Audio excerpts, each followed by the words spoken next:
Welcome to Canto per Canto. Today we're going to be doing Paradiso 14. I'm Ron Herzman here at SUNY Geneseo, where I am an emeritus professor, and I'm with my friend and colleague Hannah Schmidt. And I am a former student of Ron's, a former Dante TA for Ron. And although my trade is currently in university administration, my training, both under Ron and others, has been under medieval art history. So I'm very excited to be talking about Dante today. So a little bit about where we are in the poem. So this is Canto 14 in Paradiso. Dante, the pilgrim, has gone through hell and up the mountain of purgatory, where he is being shown the afterlife by his guide Virgil in hell and purgatory. And now he's being given an exclusive tour of heaven by Beatrice. And in Canto 14, we are in the heaven of the sun. Heaven is divided into several different spheres, all of which are grouped according to a particular virtue. So in the heaven of the sun, where we start out in this canto, all of the souls here embody in some way the virtue of wisdom. And partway through this canto, we actually transition to the heaven of Mars.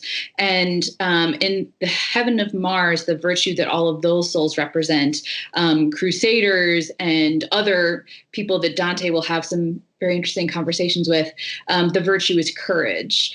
And what's really key about this canto is that we are in the middle, not only of the canticle of Paradiso, but also in the middle of the heavenly spheres.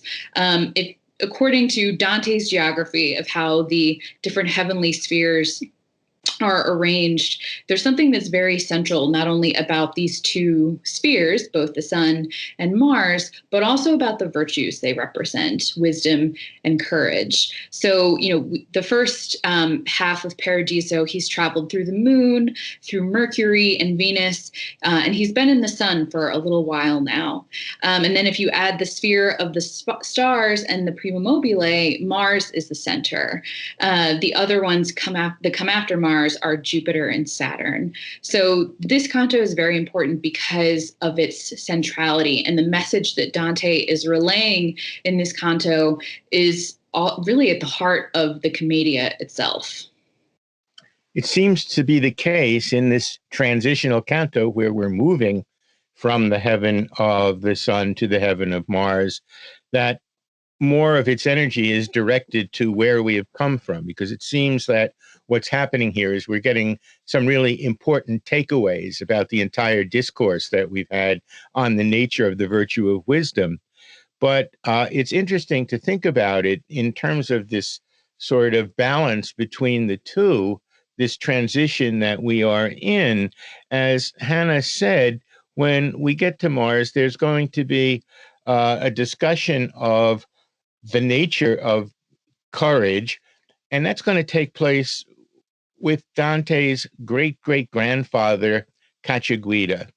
Now, if you go back to where we've been, if you go back to the heaven of the sun, I guess the person who has the most speaking time in those cantos is Thomas Aquinas, the great philosopher, theologian.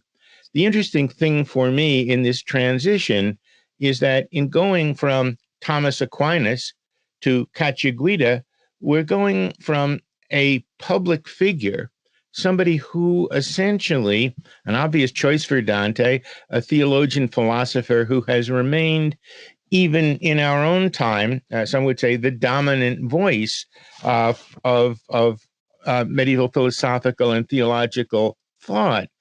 So one way to put it is that if we're in a situation where Dante had never written the Commedia, Thomas Aquinas would be just as important a figure now as he is. Dante does not do anything to enhance Aquinas's reputation, even though he shows very good taste in his choice of a philosopher. But the interesting thing about his great-great-grandfather turns out to be that nobody would know anything about Cacciaguida had Dante not inscribed him into the poem. And it's one of those places where clearly Dante is monkeying around with things in the sense that what he's doing is sort of historicizing fiction and fictionalizing history. There are even those who doubt whether Cacciaguida really, or at least the Cacciaguida that Dante creates, really did exist. Well, the point that I want to make here in this sort of middle section is that sort of a nifty way to think about what the poem as a whole is doing, that Dante is clearly telling a story that is extraordinarily Dantocentric. It's his journey. But by the very same token, the fact that right from the get-go he says that it's the middle of the journey of our life inscribes us into the poem as well. And so we have this figure who has an enormous amount of public acclaim, if you will, and a figure who exists only for Dante. And it seems to me that the two of these, the combination of them, gives us a really good idea of the entire poem as a journey that welcomes us into the world that Dante creates and asks us to deal with it in a serious way, that we are forced to make the kind of judgments and reactions that Dante does, bringing the public and the private together. And that essential statement about the relationship between public and private, I think, is very important. So one of the other topics, Ron, that you and I both find very interesting is how Dante talks about the body in this canto. And so we're going to read, Ron, thank goodness, is going to take on the Italian, starting at line 43. So, yeah, what happens is that we're sort of looking backwards and making some sort of conclusions about what we've learned there. And what is said is the following: Come la carne gloriosa e santa fia rivestita, la nostra persona più grata fia per essere tutta quanta, perché accrescerà ciò che ne dona di gratuito lume il sommo bene. Lume che lui vedere ne condiziona, onde la visión crescer conviene, crescer l'ardor che di quella s'accende, crescer lo raggio che da esso viene. And I'm reading the English from the Hollander translation. When we put on again our flesh, glorified and holy, then our persons will be more pleasing for being all complete, so that the light granted to us freely by the highest good shall increase, the light that makes us fit to see him. From that light, vision must increase, and love increase what vision kindles, and radiance increase, which comes from love. So this section is coming as a response to Dante wondering essentially what happens to our bodies when the second resurrection happens, when the second coming happens. And what this passage, I think, says so beautifully, and then the passages that follow, is that and this is King Solomon, who's answering Dante in the Heaven of the Sun, is that not only are we going to have our human bodies in their flesh and their organs and their bones returned to us, but they're going to be glorified.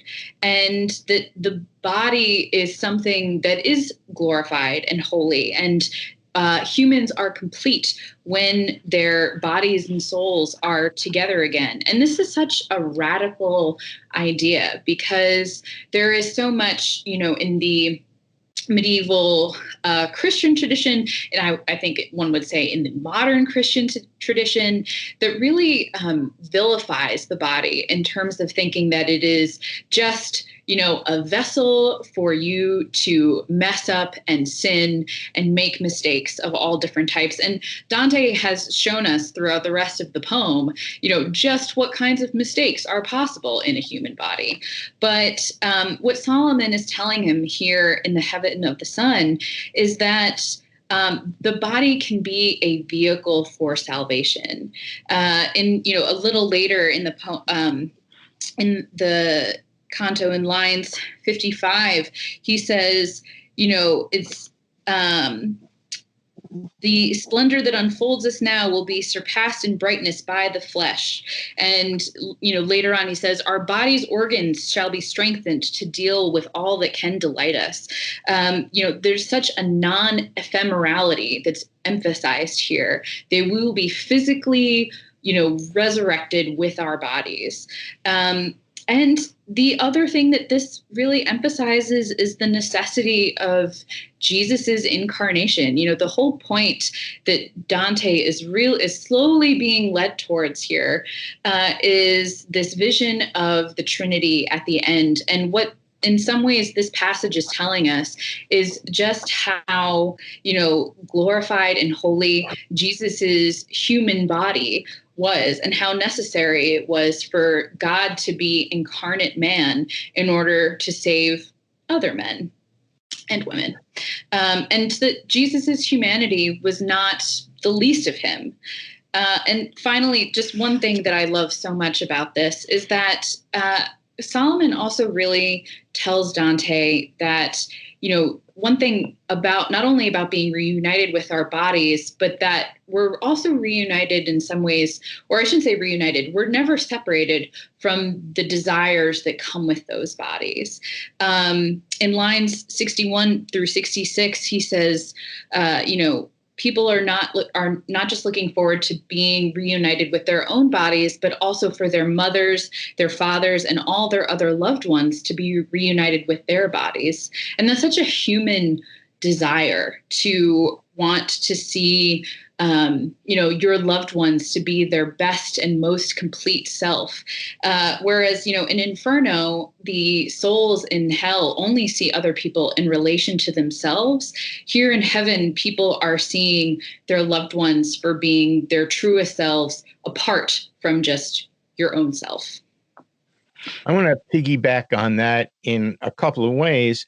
I think that one of the really important points about the resurrected body that Dante is making here is that we are more complete rather than the disembodied souls that we have until the final resurrection. Well, that means that there's more of us, and that leads to a kind of thoughtful discourse on the relationship between what we see and what we know, between, well, if you go back to the sun, excuse me, we're talking here about the sun as the source of both heat and light, or to put it in other terms, will and intellect. And with our resurrected bodies, it means that there's more to see. So there is this really interesting reciprocal relationship between what I think we could call ardor and vision, something that Dante foregrounds in a lot of places in the poem, maybe here more than any place else. In other words, our desire causes us to look harder. Well, the more we look, the more we see. The more we see, the more our desire is increased to see more. And so there's this constant reciprocal relationship that allows for a very interesting way to think about what Paradiso is all about. And one way of putting it, I think that's really important, is to remind ourselves that heaven is a dynamic rather than a static state. Our ability to be absorbed into the infinite is continuously increasing, something that Dante makes very clear in the last canto of Paradiso as well. So with that, of course, once again, it foregrounds the importance of the resurrection of the body, and it helps to explain something about the heaven of the sun that we've just left. And that is the fact that the person who was singled out as being the most important of all of the sages that Dante meets there turns out to be Solomon, a kind of odd choice, unless we think of him as an appropriate spokesperson for celebrating the body and celebrating in particular sexual love. because, of course, in Dante's time, he was assumed to be the author of the Song of Songs. A kind of corny but not inaccurate way to put it is, in point of fact, there is going to be sex in heaven. But it seems to me that what uh, what happens in the dynamic that's being explained here is that it's put into the larger context, the best way to express the nature of our desire for the infinite, and it's woven into the entire fabric of the Paradiso. So it seems to me that from that point of view, sort of um, thinking about those things, it really makes for, gosh, a happy canto here. Uh, Hannah, what what do you want to add to that?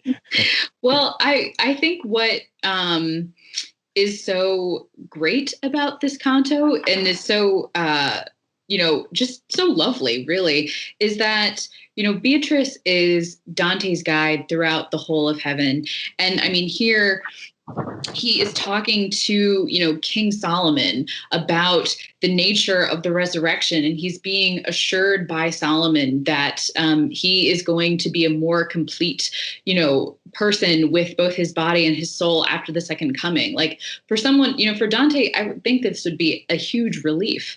But what is so just like delightful is that as he's transitioning into the heaven of Mars, he becomes really nervous that he, can't see Beatrice, and he gets, sort of concerned about it. And I just think that what we have to remember in this canto is that ultimately the Commedia is a love poem. And it's so beautiful that Dante's, desire and his love for Beatrice he's just been told by the author of the Song of Songs that love is good and pure, and that there's a place for that love in heaven.